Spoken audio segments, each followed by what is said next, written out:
Hello မင်္ဂလာပါဒီနေ့ကတော့နေ့သားလေးနဲ့ပတ်စံ9000ကျပ်နဲ့ baby မိုင်းပစ္စည်းလေးတွေကိုဘယ်လောက်ဝယ်နိုင်လဲဆိုတာ channel လုပ်ကြည့်ပါမယ်ပတ်စံ9000ကျပ်နဲ့စပြီးတော့စင်ရတဲ့ဝင်မယ်နော်ဝင်ပြီးလို့ရှိရင် baby မိုင်းပစ္စည်းလေးတွေကိုသွားပြီးတော့ဝယ်ကြည့်ပါမယ်မာရလာတဲ့ပုံရမျိုးပါညာပေါ့နော်အဲ့လိုမျိုးလေးလုပ်နေကြတော့ဝယ်ပတဲ့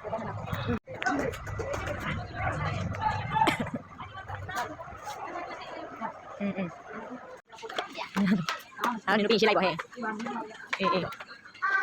ရှိပါတယ်ဟိုကနေပေးလို့ရှိရင်0 ပထမဆုံးအနေနဲ့ baby wine လေးကိုကြည့်လိုက်မယ်နောက်ပြီးကြလို့ရှိရင်တော့ lotion လေးပေါ့နော် baby wine လေးကလည်းကလေးရဲ့သားရုပ်ဆွတ်တက်သိနေပြီးတော့ lotion လေးကလည်းကလေးရဲ့သားရုပ်ချုံမလာပါစီပါတယ်ဒီကmaize formula ဖြစ်တဲ့အတွက်ကြောင့်ကလေးရဲ့သားရုပ်ကိုမထိခိုက်စေဘဲနဲ့ပုံမူပြီးတော့ဝင်းလက်ဆိုပြီးတောက်ပါစေပါတယ်။ဒီကတော့ဒီမန်းမျိုးစိတ်ဝင်စားကားတွေပူစားဖို့ကားတွေရှောက်ကြည့်နေတာပေါ့နော်။ကားတွေတော့ကိုယ်မဝယ်ပေးဘူးဒီနေ့ကကြာ baby mind budget 9000နဲ့ချင်းနဲ့လုံးမယ်ဆိုပြီးတော့လာတဲ့အတွက်ကြောင့်သူ့ပဲပါကြီးပဲကြည့်သားရေးအယောင်မဝယ်ပေးမယ်ဆိုပြီးပြောလိုက်ပါတယ်။သူ့မှာမရှိတဲ့ပုံစံမျိုးဝယ်ပေးဟဲ့မှန်တာလေး8600ပါတဲ့သူသုံးနေကြ baby mind product လေးကိုပြောသူကပြောနေရပါတော့နောက်ပြီးကျတော့ကိုက9000ကျပ်ဖြစ်တဲ့အတွက်ကြောင့်ဒီမှာ what tissue လေးဝယ်မယ်တခု likely pp what tissue လေးဝယ်မယ်တစ်ထောင်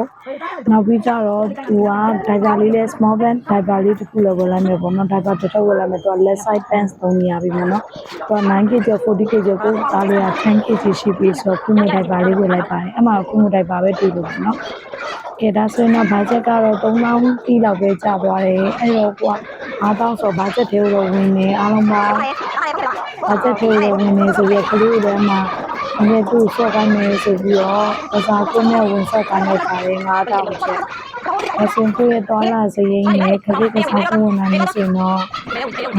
တစ်ခါတော့တူတယ်တော့ budget safe လေးဖြစ်တယ်ကလေးတွေလိုရတာလေးလည်းဝယ်လို့ရမယ်ကလေးလည်းဆော့ရလေးပါအသုံးပြုလို့ရပါတယ်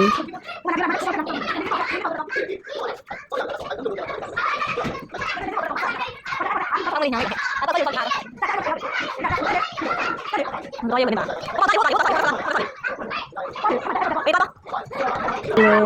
လေလေးနဲ့ဆော့ကန်လိုက်ပါတယ်ဆော့ကန်ပြရပြီဆိုလို့ရှိရင်တော့ဒီနေ့တက်ကတော့ဘာချက်9000နဲ့တော့လိုအပ်တဲ့ essential ပစ္စည်းတွေတော့ဝင်နိုင်ပါတယ်မိသားလေးနဲ့ဒီလိုမျိုး shopping ထွက်ရတဲ့ဟာကဒီနန်းပေမဲ့အရန်ကိုပြောစရာကောင်းတယ်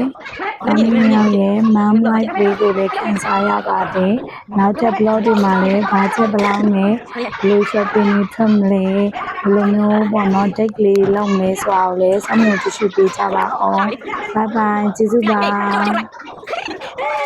များကြီးအဲ့ဒါရိုက်ပေးမယ်အဲ့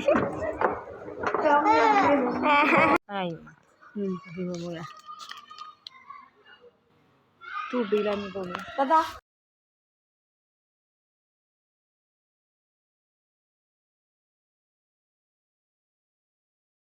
တသူလိုချင်တဲ့ကားလေးများလို့ဆိုပြီးသူငိုပြီးပြန်လာတယ်